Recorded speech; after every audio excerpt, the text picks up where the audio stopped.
So in this human journey, most of us start out with a spirit that's in a knowing that's maybe not strong enough to withstand the onslaught of the specific circumstances that we were born into and that we grow up in. And those specific circumstances, of having the parents we do, the sisters and brothers we do, the teachers, the social conditioning, the cultural circumstances, the religious, circumstances that we grow up in. All of that kind of is so ever present that becomes our reality. So, when Ray was saying she saw things in her mother and her sisters that she hadn't quite seen like that before. It's like we don't see these things because we take them for granted, because we're surrounded by them all the time. That's what we know. That's our reality. That's what conditioning is. It's like believing something that's very specific, believing that to be real and true, and taking that for granted as the way things are. So, if we grow up with a father who, lost his wife and can't deal with his feelings and, denies all reality to feelings, then all we know is the reality of the mind. So that becomes our reality. If what we know is we never quite got the love we somehow knew we needed,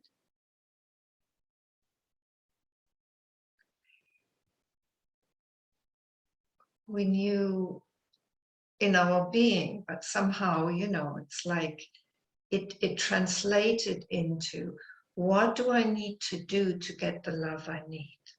How do I need to be? What do I need to, how do I need to appeal to others so that they'll connect with me? So then our reality becomes not about who we are, but who we have to be so that we get love. And that's what everything gets constellated around.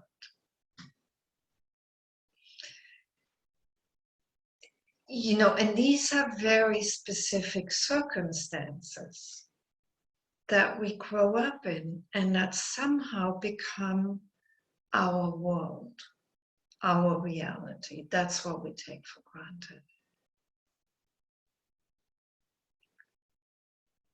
So yes, if we grow up with parents that are very traumatized and that keep reenacting that trauma by needing from others whatever they didn't get themselves, then as a child, you'll be focused on your parents all the time because that's what you grow up with.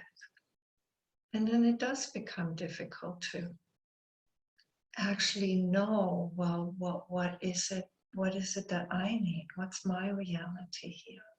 And children are not able to distinguish. Children are like sponges, They absorb everything.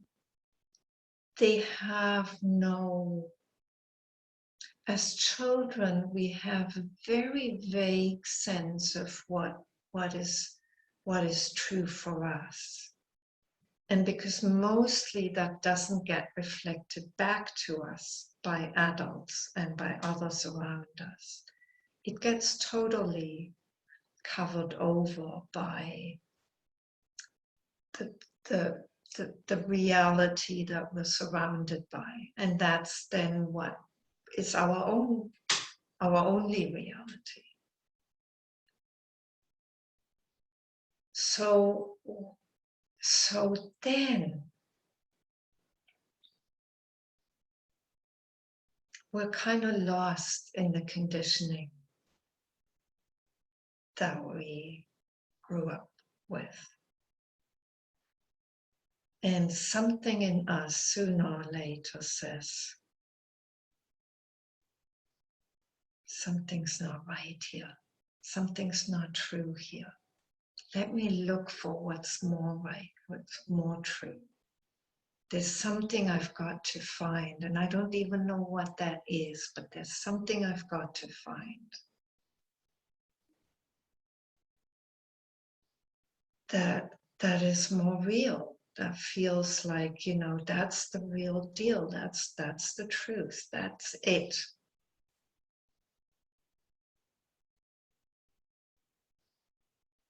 And that's when we start looking for healing, psychotherapy, or we go for the spiritual search, or both, depending on what kind of initially appeals more.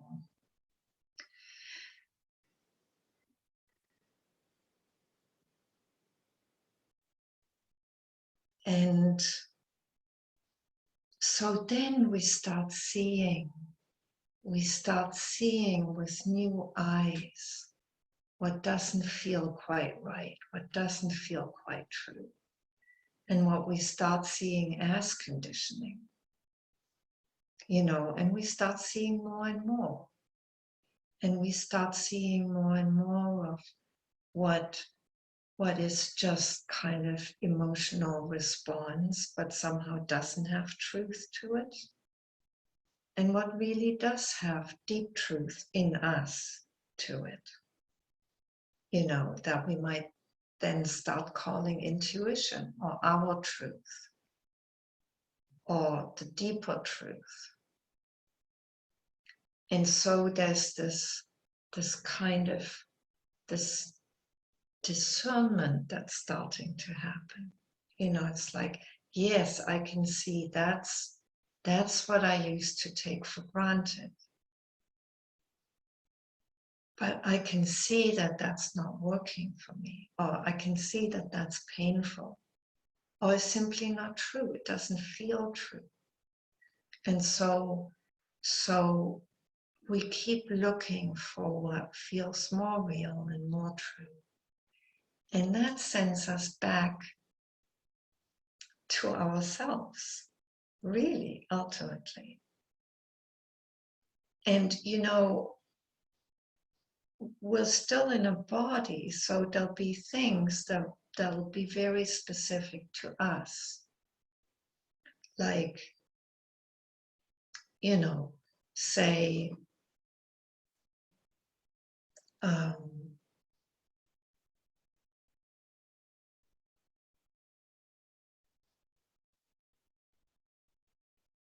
so just to give you an example from my own life, I grew up with parents who were both first generation middle class and who valued education and the mind above all.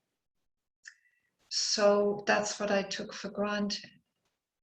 And I had to, through my own suffering, come to a place of realizing that was conditioning, and that there was more to life than the mind. There were feelings, there were intuitions, there was something that was spiritual, that was very kind of weird and, for me, very unreal to start with. And yet, you know, I'm still very much somebody who likes using her mind. And that's okay, because that's me, you know, that's how I happen to be. So beyond conditioning, there's also a recognition of things, you know, spirit shows up in us the way it does. And it's perfect that way. You know, it shows up in us in ways that are quite typical for us. You know, like,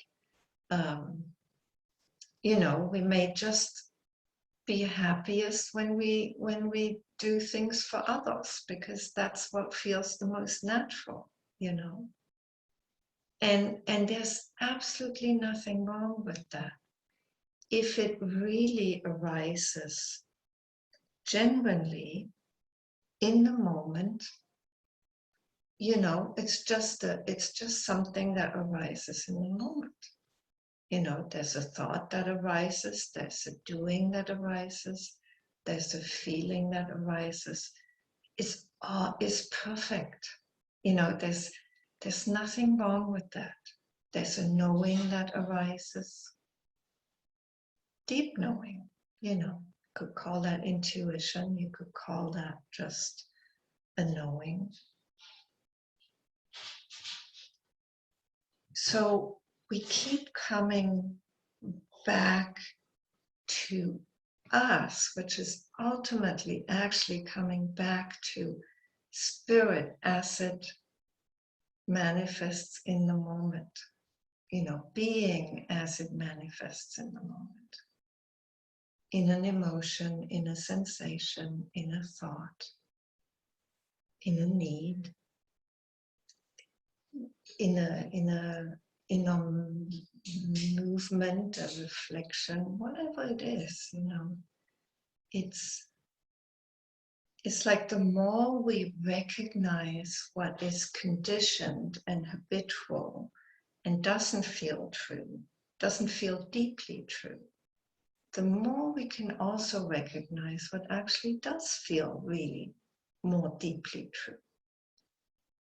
And that a deeper sense of truth, that's what we go by over and over, and that in itself deepens over time.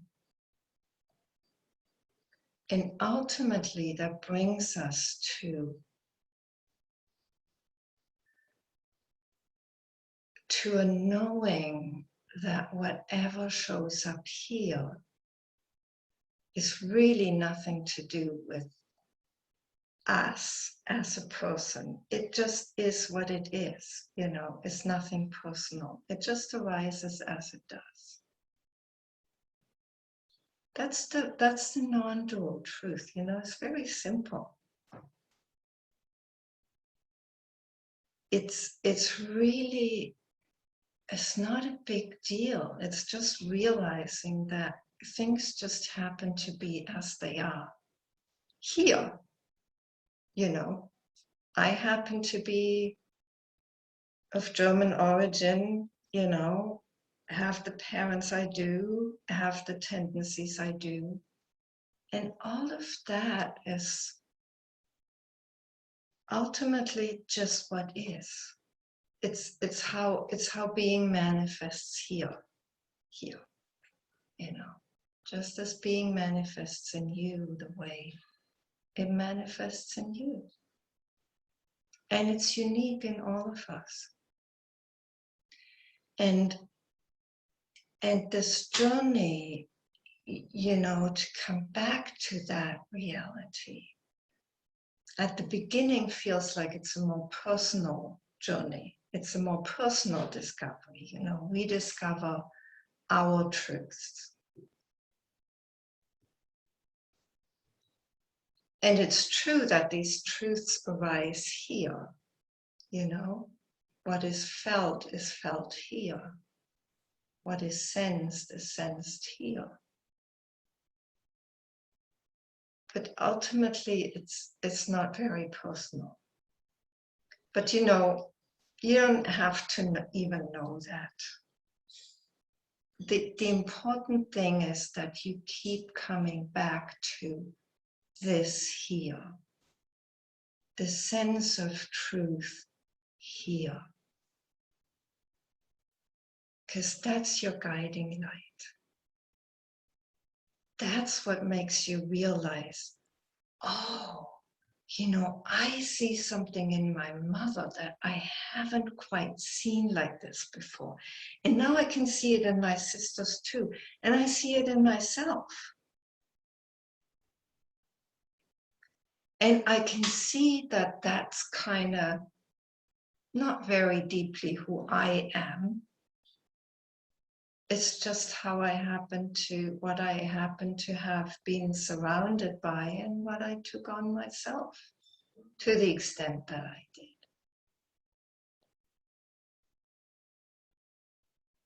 Or you see like, wow, you know, I was more there for my parents as a child than anything else. So when I want to come to my calling, of course, you know, it's like I have to find truth. The only place it can be found for me, which is right here, in the openness to truth here, you know, as it manifests to me, in me, through me. And you can see that, wow, there's tension in my face, or you can feel, you know, this tension in my face.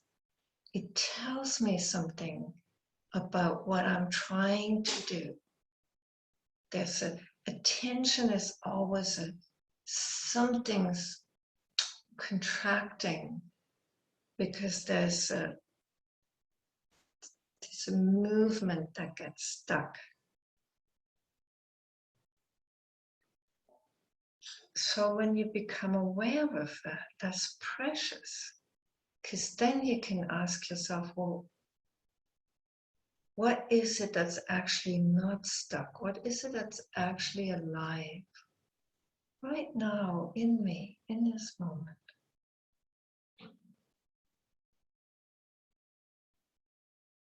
You know, if I don't try to present a certain way that I think I have to be, if I don't try to be a way that I think I have to be, you know, I'm in spiritual circles, so I have to be kind and calm and collected and peaceful, you know, all of that.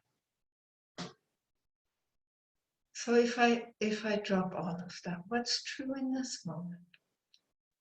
That brings you closer to your truth and what is true for you. What is true here? And you know, our truth is always more precious than somebody else's, even if it's a spiritual truth. Because in the end, we have to find everything right here in us. So even if I tell you, you know, ultimately your truth is actually not very personal, you have to find that in yourself, and you will.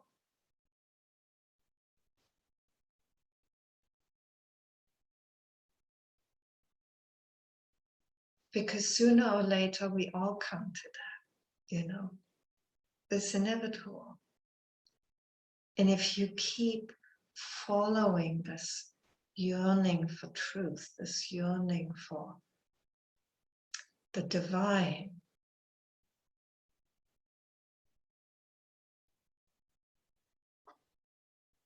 you will keep listening. And the only place that it can come to you as truth is right here. You know, you can read it, but that's just read. That's just the thought. It has to be true here. Here. has come to be known to be true.